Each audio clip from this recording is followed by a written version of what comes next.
has been steadfast and responsible.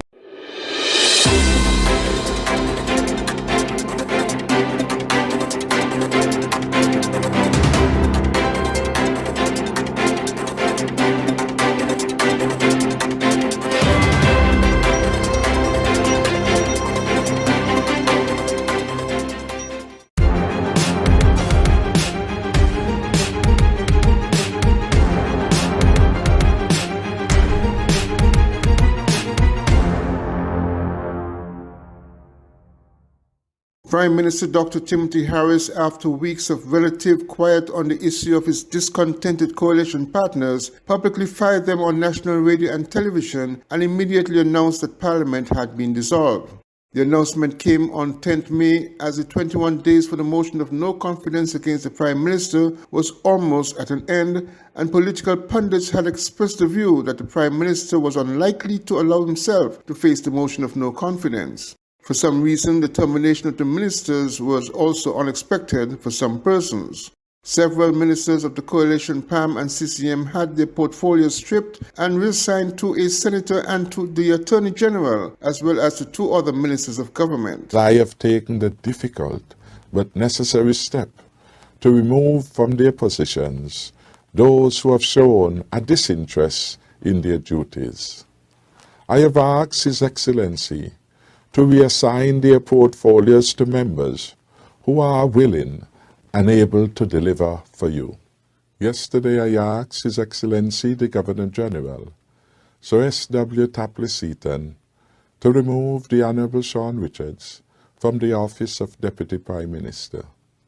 In his stead, I have advised His Excellency to appoint the Honourable Jean Hamilton to the office of Deputy Prime Minister. The Honourable Hamilton has been steadfast and responsible in discharging his duties as a minister of the portfolios assigned to him. I have also asked His Excellency to revoke the appointment of the Honourable Richards as a Minister of Government and to reassign his portfolios to the Honourable Eugene Hamilton. Deputy Prime Minister Hamilton will now have conduct of the department and subjects under the Ministry of Public Infrastructure, Posts and Urban Development that had been previously assigned to the Honourable Richards. I am also to advise that I have asked His Excellency to revoke the appointments of the other ministers who have thought it fit to disrespect the sacred trust that the people of St. Kitts and Nevis place in the government following our very successful general election campaign in 2020. Since the Prime Minister's announcement, at least one former minister has responded, encouraging his supporters to be ready for the polls. The Prime Minister said an election date would be announced later. Glenn Barb reporting for Skn Newsline. It's rare that the normally straight-talking political analyst Peter Wickham is uncertain how a political scenario in any Caribbean country may play out. But concerning the current political crisis in Kitts and Nevis, Mr. Wickham found it hard to say what may be the final outcome. And I'm saying that there is a high level of uncertainty. I don't know what will happen, and I don't know that anyone who tells you that they know what will happen is being truthful. Because I think that in this scenario, whether it is a political operative, whether it's a independent observer like myself, whether it is opposed to, I think that generally speaking, there is a lot of uncertainty in the political domain. If you did a poll yesterday, ultimately it could change because we don't know who the candidates for PLP will be. And all of these are uncertainties which have to be addressed. So at this stage, I think that anyone who tells you that they are confident about what the outcome would be, they can predict it would be lying. And I know for sure that I can't say with any confidence that I know what will happen. What I would say is that there's a lack of certainty, and the lack of certainty should be very, very bad in a situation like this. However, Mr. Wickham did offer an opinion on one of the major parties that previously formed Team Unity, the People's Action Movement, on their outlook when an election is called. In order for PAM to prevail, PAM has to be able to regain all 4 seats that they currently have. Andre, I don't know whether they can or they can't. I can't say that they can. But I suspect that they are not confident that they can. That's what I would say. But I don't have the benefit of any inside information in either way that I can comment on. But I would say that in order for them to have the kind of power that they currently have now, the status quo has to be prevailed. And I don't believe that Palm is confident that the status quo can prevail. If Palm drops from 4 to 3 seats, then ultimately it means that it has the same number of seats as either PLP or alternatively Labour. The People's Action Movement and the Concerned Citizens Movement, that were both members of the Team Unity administration, are at odds with Prime Minister Dr. Timothy Harris, leader of the People's Labour Party, and have filed a motion of no confidence against him. The Prime Minister has since had Parliament dissolved and promised to announce the election date at a later time. Andre Huey, Skn Newsline. When visiting St. Martin, you want clean, affordable accommodations. You need Midtown Motel in the heart of Phillipsburg, a place where you can relax, take a stroll on Great Bay Beach, and that provides you easy access to great shopping. Midtown Motel, located on Front Street, Phillipsburg, St. Martin. Call Midtown Motel at 721-542-0614 and book your stay today. The Skn Newsline website now offers you more news. Log on to www.sknnewsline.com for local, regional, and international news. You can also watch the latest newscast and keep abreast with news in sports, all from sknnewsline.com. That's www.sknnewsline.com. News at your fingertips.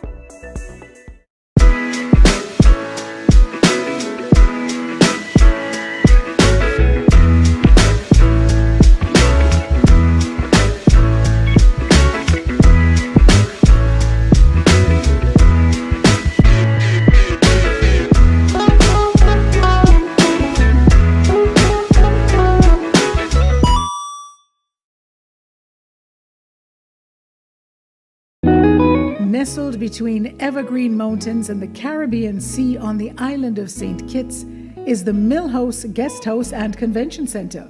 With breathtaking views, a rugged, beautiful shoreline, and immaculate manicured gardens make this the perfect location for your holiday, event, or wedding. With a large convention center, apartments with balconies providing stunning views, and a secluded cottage for larger family groups or honeymooning couples looking for some privacy. We have something for everyone. Book your stay at www.millhouseskn.com or visit our Facebook page, the Millhouse Guest House and Convention Center, an oasis of tranquility. Reports reaching Skn Newsline is that CARICOM member countries are likely to stay away from the 2022 Summit of the Americas if the U.S. government has its way and excludes some countries in Latin America and the Caribbean from attending the event in Los Angeles. St. Kitts and Nevis' Minister of Foreign Affairs Mark Brantley indicated to Skn Newsline that the government is, quote, awaiting a CARICOM consensus position, unquote, on the matter. According to a regional news source, a high-ranking official of the U.S. government disclosed that Cuba, Nicaragua, and Venezuela would not be invited to the Summit of the Americas. A senior ambassador of a CARICOM member country recently emphasized that the current U.S. policy and treatment of the Caribbean under U.S. President Joe Biden is no better than it was under President Donald Trump. A regional news source also indicated that the U.S. is applying pressure to CARICOM member countries that are opposed to the U.S. plan to exclude those countries. Some CARICOM members indicate that the Summit of the Americas is not a U.S. meeting, therefore the U.S. government cannot determine which countries could attend. Now it appears that CARICOM member countries could boycott the summit if the U.S. follows through on its threat. Glenn Bart reporting for Skn Newsline. Junior Minister of Health and Gender Affairs in the Nevis Island Administration NIA, Honorable Hazel Brandy Williams, urged members of the public to support the Nevis Nurses Association during their Nurses Week 2022 event from May 9th to 15th, as she officially declared the week open. The week of activities with the theme Nurses, A Voice to Lead, Invest in Nurses and Respect Rights to Secure Global Health is held in honor of International Nurses Day, observed annually on May 12, 2022 in celebration of nurses and their profession worldwide. They celebrate this year under the theme Nurses, A Voice to Lead, Invest in Nursing and Respect Rights to Secure Global Health. According to the International Council of Nurses, International Nurses Day 2022, which is recognized on 12th May annually, demonstrates the need to invest in nursing, to build a resilient, highly qualified nursing workforce, and to protect nurses' rights in order to transform health systems to meet the needs of individuals and communities now and in the future. The week of activities commences with the Best Past Nurses Cap competition on May 9th. May 10th will be National Dishes Day with samples available for sale at the Alexandra Hospital from 10 a.m. to 2 p.m. and a domino competition at the Gender Affairs Conference Room in Charlestown from 7 p.m. to 10 p.m. On May 11th will be a health walk from 5 p.m. The route will take participants from the Alexandra Hospital's parking lot to Ramsbury to Big Rock on Government Road to Four Seasons Resort, Nevis on the Island Main Road and back. On May 12th, International Nurses Day will be T-shirt and Surprise Day from 1 p.m. to 3 p.m. and a church service at the Shiloh Baptist Church at Ramsbury at 7 p.m. On May 13th will be karaoke at Five Trees at 7 p.m. The winner of the Best Poetry Contest and a TikTok dance contest will be announced that night. On May 14th will be the annual awards gala and dinner by invitation only at the Malcolm Gishard Recreation Park Conference Center at 7 p.m. The final activity to bring down the curtains on the week of activities will be a beach cool down at Sunshines at 2 p.m. on May 15th. I am Jacinthia Teixeira for Skn Newsline.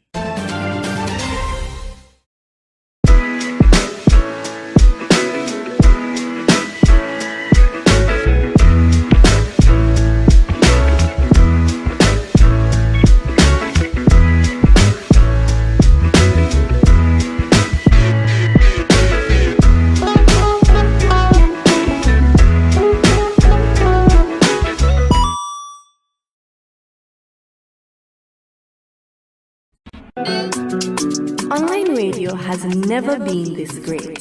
It's Voice of the Caribbean Radio at voiceofthecaribbean.net. Tune into Voice of the Caribbean Radio for great Caribbean programs, news, entertainment, sports, and current affairs. Wake up each morning and be inspired with One Day at a Time with Kim Huey. Stay abreast with news across the Caribbean and internationally with the Caribbean News Hour and be entertained with shows like Reggaeville, Caribbean Classics, and Jive Music Show. Visit our website, download our Android mobile app, or listen us on TuneIn Radio. There is so much more on Voice of the Caribbean Radio, reaching the Caribbean and beyond. Check website or app for program schedule. Are you ready to create high-performing TV commercials? Ready. Ready. Ready. Create and tell compelling stories. Reach your target audience. And build brand awareness. Our strategies and execution will provide for your desired outcome and clearly represent your brand. Visit us at www.madebyopen.com and get started on your creative video commercial today. Lights, camera, open interactive.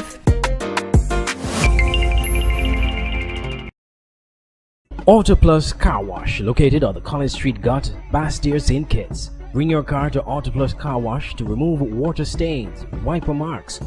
Get your doors, roof panel cleaned, seat floor mats, buffing, headlights, and engine wash. You get quality service at the best price at Auto Plus Car Wash. They really care for your car. Call 765-5140 or visit them on the College Street Gut, Bastyr, St. Kitts.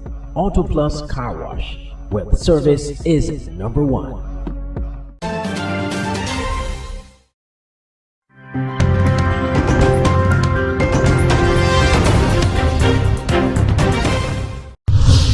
Reflecting on what journalism was when he had just joined the media to what it is now was veteran journalist Adam Harris during a recent exclusive interview with Nightly News.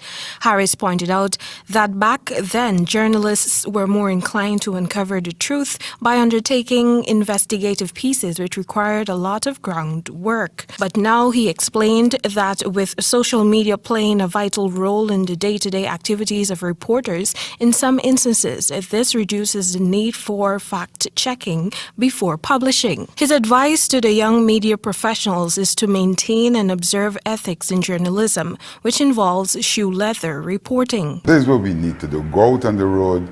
Don't take everything they tell you at face value. We used to do that. Now we see the government issues a press release and we carry it the same way. Whether it's wrong or it's right, we carry it. And that's considered reporting. It ain't reporting. You do background information, background checks.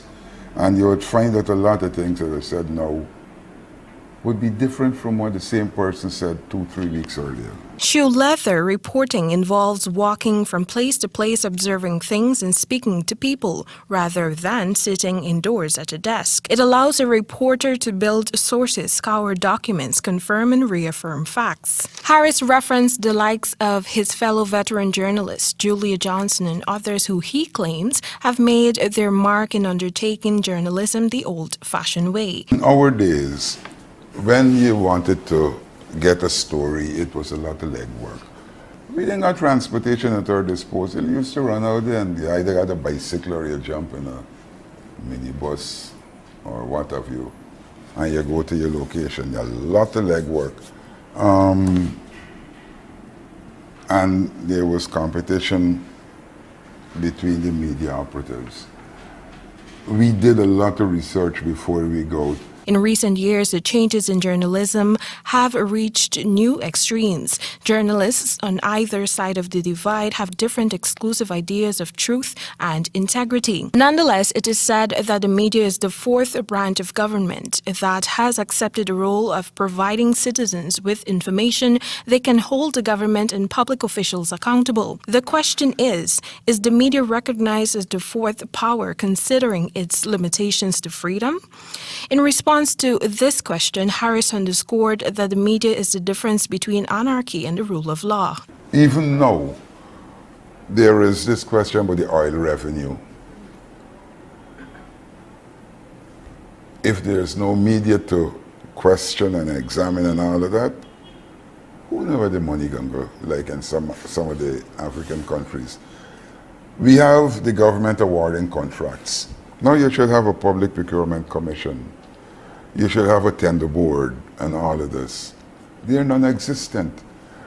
A lot of us have not been paying attention to the need for these bodies. At 73 years old, Harris is still active in the media, having launched his online news blog at Guyanese.online.com.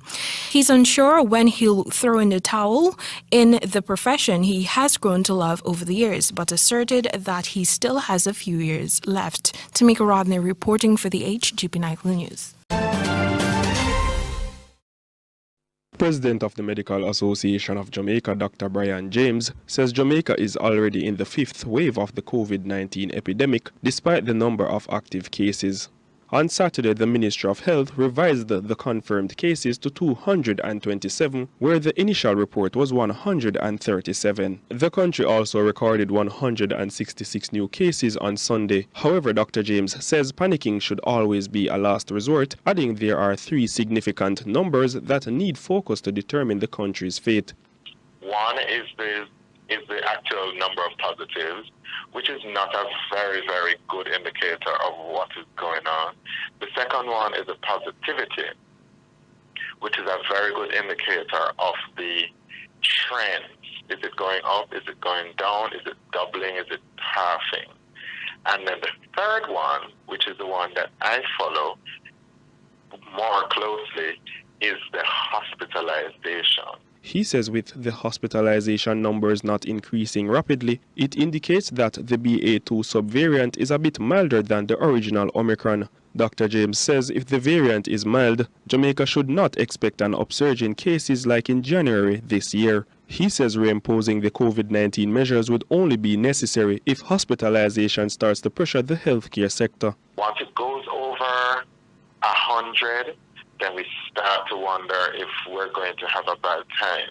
If it ever goes above 400, then the system starts to shudder. Meanwhile, President of the Private Sector Organization of Jamaica, Keith Duncan, pushed back at any possibility of a lockdown, as long as hospitalizations are under control. If our public health system is overwhelmed, that is when we have a challenge. And I don't think we're anywhere close to that yet.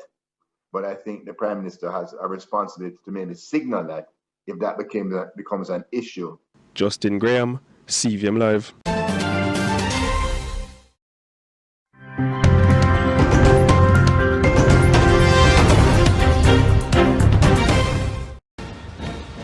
Victory Day is the most important annual event for Russians. But this year it has added significance because of the conflict in Ukraine. 11,000 troops paraded through Red Square in Moscow to commemorate the Soviet victory over Nazi Germany 77 years ago. An estimated 27 million soldiers and civilians from the Soviet Union died in what the Russians call the Great Patriotic War.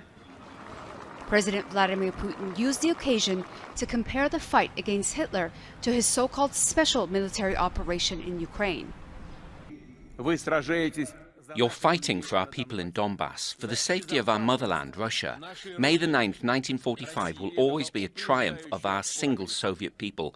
Russia's preemptively rebuffed the aggression. It was timely and the only right decision, the decision of a strong, sovereign, independent country.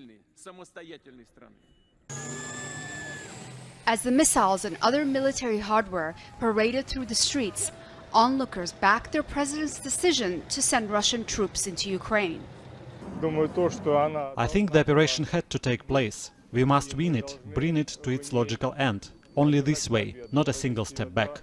I fully support the decision of the Russian government. I don't condemn it. I think we would have ended up with Nazism. This is evil. We must erase all this in Ukraine. This fascist tribe must be wiped out from the world completely. That's why Putin is doing everything right, always. Putin didn't say when the operation might end, but he also didn't use his speech to broaden the conflict or make a formal declaration of war, as some had feared. This war appeared to be much more difficult and bloody than we expected. We expected that this will be a battle for Donbass will continue probably until the middle of summer, and then based on the result of this battle on Donbass, new political decisions will be made. Putin laid flowers at memorials to the 12 so-called hero cities, which include Odessa and Kiev, for outstanding heroism during World War II. The commemorations continued as President Putin led the procession of what Russians call the Immortal Regiment, carrying a portrait of his father who fought in World War II, defending the city of St. Petersburg. He was joined by thousands of others who lost relatives in the war. Similar ceremonies were held across Russia and in occupied territories of Ukraine. In what is left of Mariupol, Russian-backed separatist leader Denis Pushilin told a small crowd that Russia is here forever. President Putin says he has no doubt that the military operation will achieve its objectives in Ukraine, while he continues to use his country's past to justify its present, a tactic that's proven to be mostly successful so far within Russia. Dorsa Jabari, Al Jazeera, Moscow.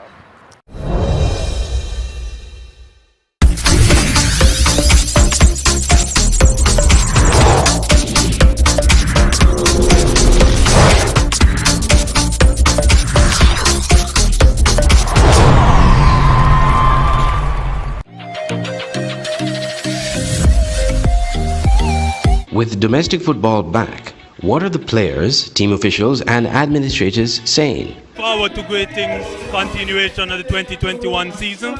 Looking forward to the completion of it, so that way our people in St. Kitts and Nevis could finally enjoy the sport they love. Football is #1 here, and based on the crowd tonight, we're anticipating a full house every game going forward. It's a pleasure on several fronts. First of all, to be able to see football back in the park under less COVID restrictions, and you could see that the people were glad.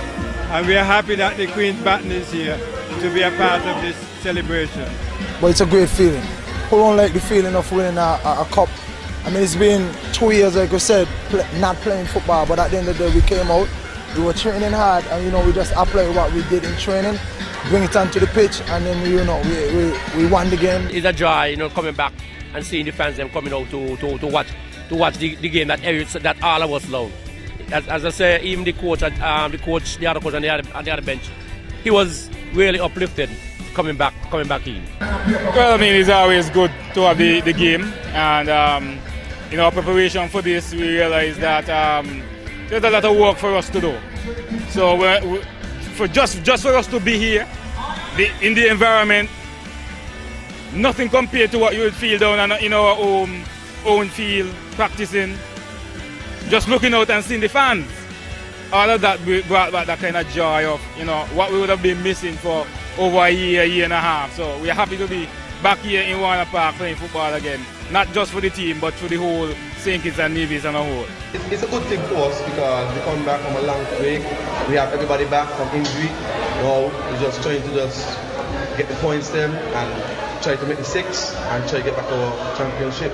But it's good to have football once again. I think the players, we have been training, we have been playing different tournaments, and so we were more or less, getting ourselves organized and ready for the restart of the tournament.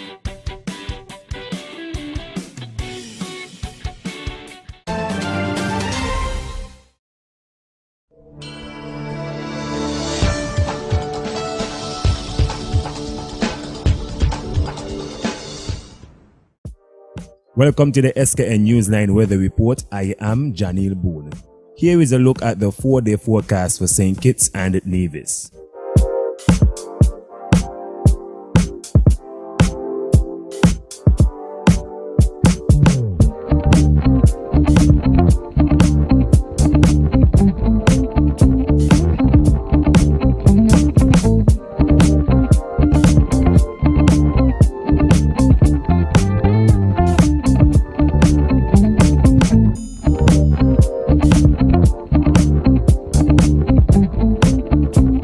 For a more detailed weather report, visit our website at www.sknnewsline.com.